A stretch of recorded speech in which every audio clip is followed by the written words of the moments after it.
The first price you hear in a Chinese market is a conversation starter, not the final word. It's a dance, and right now you might be getting two left feet prices, but what if you knew the steps? The phrases, the psychology, the walk-away power that turns an intimidating haggle into a fun, fair game where everyone wins. Hey everyone, Joe here, and welcome back to the Middle Kingdom Code. This channel is your backstage pass to the real China. We give you the skills not just to visit, but to truly engage, connect, and come out on top. If you want to travel with confidence and save money, hit that subscribe button and ring the bell. Today, we're mastering one of the most iconic and intimidating skills: how to bargain at a Chinese market in 2026. This isn't about being cheap or rude. It's about understanding the unspoken rules, so you can walk away with a great deal, a genuine smile, and maybe even a new friend. Let's turn anxiety into advantage. We're breaking this down into 4 actionable rounds: the mindset, the opening move, the negotiation, and the close. Round 1. The 2026 mindset. It's not personal, it's cultural. First, reset your thinking. Bargaining here is expected for goods without fixed prices, souvenirs, art, clothes. In markets, it's not for bottled water, chain restaurants, or big shiny malls. Rule number 1. It's a game, not a war. The goal is a fair price, not to squeeze out the lowest possible penny.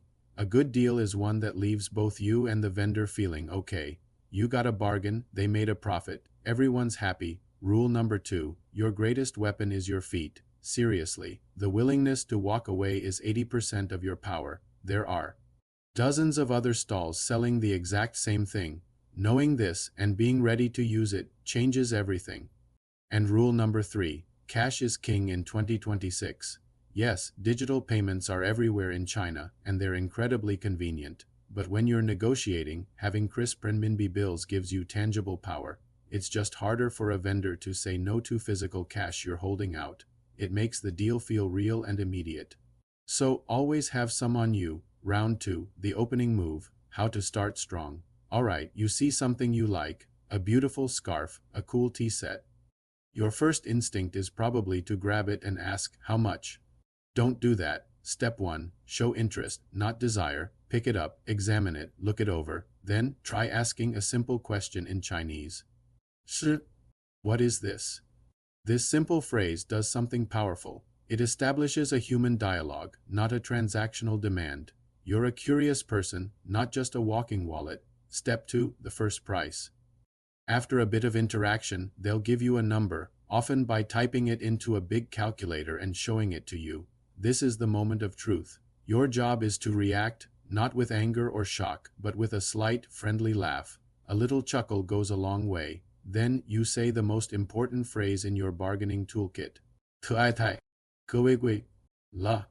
It means too expensive. Say it with a smile, not an accusation. Step 3, the counteroffer. Here's the magic formula for 2026. Take their first price, which is usually inflated for tourists. Think about what you believe is a fair price, and then offer somewhere between 30 to 50% of their asking price. So if they say 200, you might start around 70. You say your price and add 可外快, yi, ma. So 70. 可外快, yi, ma.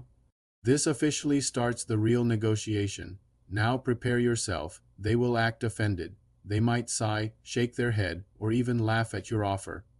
This is all part of the script. It's theater. The key is to stay calm, keep smiling, and don't take it personally. You're now in the game. Round 3, the negotiation, the dance. This is where the fun begins. It's a back and forth, a volley. They'll come down a little from their starting price. You go up a little from your starting price. You meet somewhere in the middle.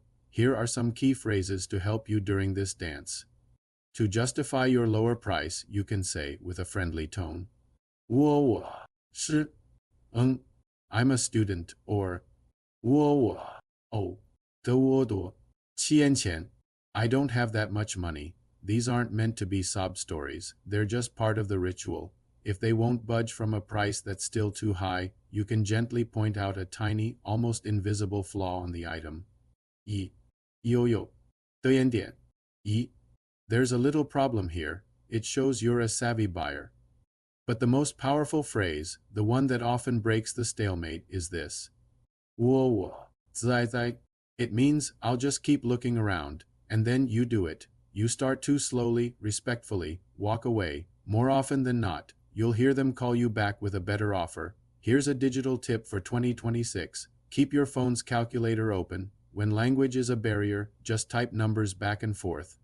It's silent, it's universal, and it completely avoids any pronunciation mistakes.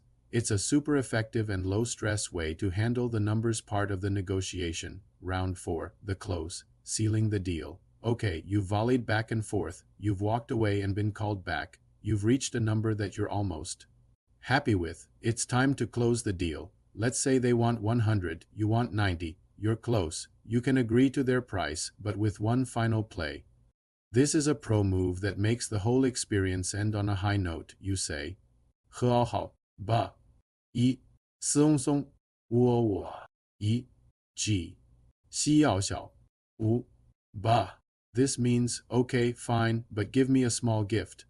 After you've agreed on the main price, ask for a tiny little extra, a keychain, a small trinket, a pair of socks, something that costs them very little. This isn't about being greedy. This is a final social grace. It allows the vendor to feel generous. It makes you feel like you got an extra win. And it transforms the entire transaction from a battle into a friendly exchange. It's the move that makes the deal feel great for everyone involved. You pay the agreed price, get your items, and everyone leaves with a smile. What you're holding now isn't just a souvenir. It's a trophy. It's proof that you understood the rules. You played the game, and you connected on a local level. And that connection, that sense of accomplishment, that is the real prize we chase here at the Middle Kingdom Code.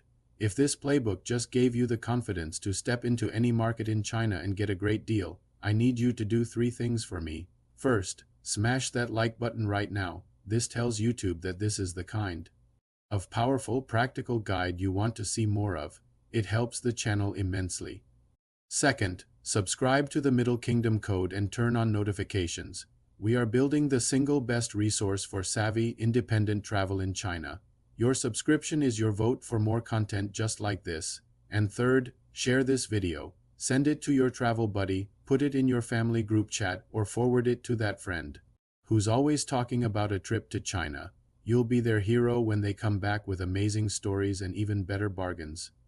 Remember, the price is just the start of the story. Go write yours. Thanks for watching, and I'll see you in the next video.